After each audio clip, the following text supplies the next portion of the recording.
سترانبیج کرد ج باجار مهاباد فؤاد نراقی که اف آهنگ و هن آهنگین دن ویداویه لدار خستن به گلک زمان و زاروای کردی سترانان دبیجه که بالا حسکری نخواه دکشینه که ام به هفره لبشکی جسترانه که کدوه آهنگی دهاتی پیشکش کرن تماشکن.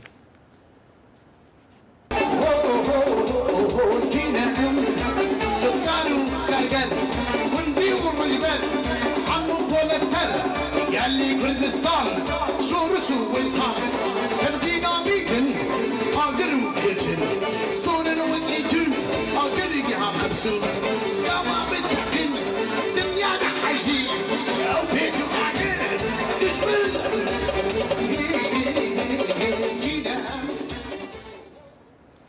جبو که ام فؤاد و هنراوی جنیزیک و ناس بکن ام نهاوی بریا اسکایپ دکن میواره خواه که جه کانادای به مرایه دم باش ما مصطفی فؤاد هرچندی ت سورانی آخیوی لی کرمانجی تجی پر باش براستی و ت استرانی کرمانجی جی پر باش دبیجی تو چاو فیری کرمانجی بوی و کینه هنرمندن کرمانج که تبوان را کار دکی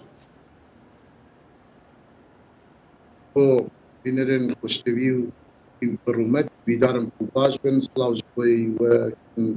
اندامن Voice of America بشی کردی از والله ترانبیجی کی کرد تایبتی کرمانجی نینه کو از کنوی گذاری کو اما زیادتر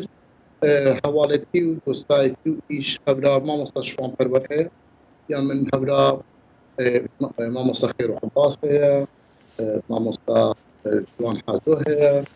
ما مصطفی دیار هیا وان همو حوالی من جینه و افکاری بی جدانه من که باوان را شل چه جبره جدا دابی باشه ما مصطفی فؤاد زانی ام ببیجن آهنگا نوروزی دا کل کنتی که چه بوی وایم هن دیمران جوان دبینن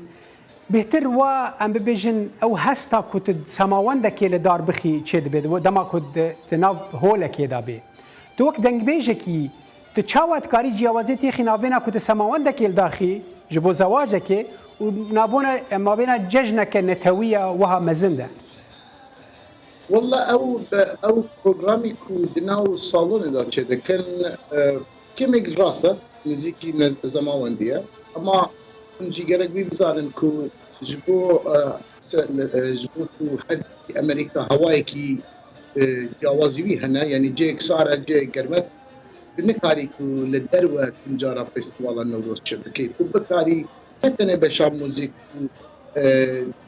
يعني دانسو حفر كيوي بيت بشي ستراني ديجي هبي بشي هنري دينجي هبي شانو جي هبي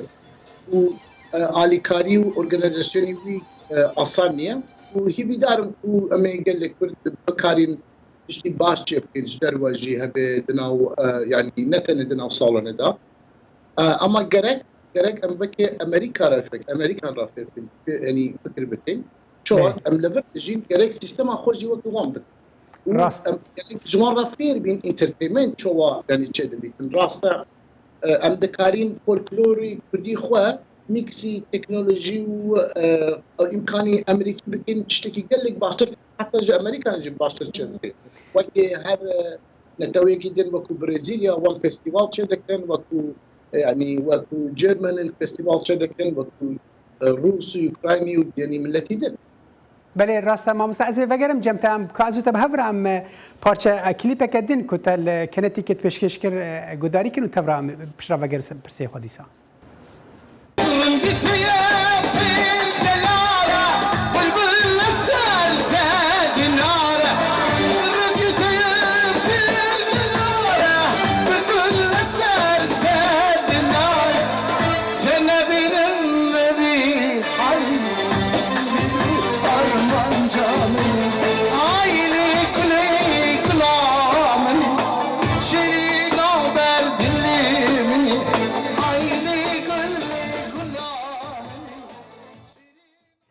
بله ما مصطفی فؤاد یعنی او خو ام بخوا سترانگوتن بخوا بهره که نه هر کس کاره ببیجه و بتایبتی دما کت بهتری زمانه کی بهتری زارا و کی جی ببیجی هل برجارتنا تج زارا و را بهتر گریدای کا ام ببیجن کسی حاضر بهتر چه زمان یا چه زارا ونه یانجی تشتکی بری حاضر دکی و يعني خمناك كيلو دربي كينا الوربه توان دبيجي او جوازيات نافينا زارافو وزمان دا تشاوا ودكيش برتي بالامن تلوي دري حتى ستران بانجليزي جي قلت والله از جبو هیچ برنامه کی برای فکر نخش بیشم بدون کو الوی داره اگر کو کلی عالی کو داره هنه از دکم او قابل موسیقی وان بیش يعني رپرتوار من مزنه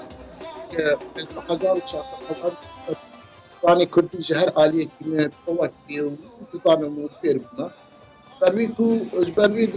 كوا كنت اسمه برنامج كي بدر السوراني قال لك بيتم مثلا السوراني بيجي بشا هوليري إذا زاد السوراني هوليري بيجي أما كوا مثلا اللي كانت كذا تقدر رجاوي عفرين بون وقامش دوجي أو سوراني كل ميزيك وانبو ويان سوراني وانبو ما سعيد وان بيجم أما إذا حز كم أو سوراني بيجم كو هر شهر عالية كردستاني باش فهم بكن يان خاطري وان هبيت سلبي يعني بري قداري ويستاري كله بري ما مستفاد ببرز خفتنا تدبر مش برد خازم بهتر برسالجي بكمشتا نهاية تشوازي أمي أفينيجي دبيجي وتشوازي ولد باريزي جي دبيجي بهتر خود كيجان والده دبيني بهتر دسترانين أم بيجن شورشجري ولد باريزي ده يانجي دسترانين أفيني وأم بيجن نرم ده والله هردو يعني از كردم ام همون سیاسینا برای ولاد پارێزی جین و از يعني ام دکارین اوینداری جی يعني هر دورا و نهات شکی دم جهاتیه دی و استرانین اجتماعی يعني سوشيال مثلا سوشيال لايف يعني سوشيال او جي سبكه كينو هي بدار كو كما جي حزب يعني ام رخنج خودك انسانيه بله ما فؤاد دانوستاندنا به تماشاوان به حسکریان به جماور استرانبیجه کی را چقدر زحمته يعني تو دانوستاندنا بوان رابط هایبتی هم ببیجن تل آهنگ که وهابی یک تی پرسه کشتت که به کاوش استرانش مرا ببیجد دبیت خواجر حاضر نکی به یک دبیجن افسران نباشه یکی دی که يعني دانوستاندنا ته به حسکریان ترا چاوایه والله دارا دناو كلي دوس يعني جبو برنامج دونا سترانبيش هنا سترانبيش هنا كنت انا كونسيرت وانا دين كونسيرت خود دين ستراني وان جي يعني كان ستراني وانا يعني ده ستران باز ستراني خو حضرتك اما يوكي من قرد جهر عليكي يعني هزار ستراني بزاني و مع الاسف يعني وصاخويا لكن تو قرك هر تشتي بزاني يعني هر ستراني بزاني اما اوجي تاخوازي وانا يعني خلاشي خودك انه يبدار كل خلك مجيد يعني او تيبقين تو ريبرتوارك راس الريبرتوار تاري قال لك زنجين بيتنا ما 100,000 ستاندرد ريبرتوار دانيه بله امام فؤاد هل بجارتنا تج امورا اورجيرا حسكرنا ك يانجي ام بيجن بهتر بيويسيه كجبر كود داوطن دا ريتم بتريا حرف بتريا تقاريب الثاني خواب و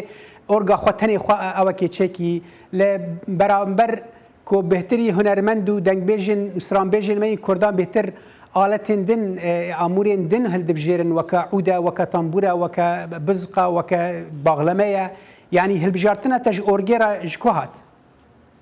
البخو برای کیبورد فيربون يعني هون دبيجن اورج از کیبورد فيربون اوجي ما مستاي من جدور وبي قابل كردستان الرشالات بهم ما مستاي كاوا شيخ سر تليفونين يعني او بالتليفون بهابرو دنگ دكتور وجمله دك تشب كم شنو كم وباشنج يجي ما مستاي حسين زول يخاف له باجالي السنندجي صالك شبابي اما شما از بورد بخو حزدكم إخم شنتو مع الأسف إنه أمريكا باكوريدا وكندا وأمريكا راسي بيجن ناس باشتر جخوم بيلانا كبيرتي بوردن يعني مع الأسف هوا ومن درسي يعني درسي بيشتغل أو هنا كيبورد دخن سطا نهاد از بيجن بدل رخنيك جوان جيبه فؤاد راه رخنا وان رابع حمل لوبا لكن لوب تكن يعني موزيك نية ريتميك ودا كان وياك انجلس اخر قام كي اخوات دخلنا سكي او موزيك او ليدا لوبيك ريكورد يعني تشتك يعني موزيك نمان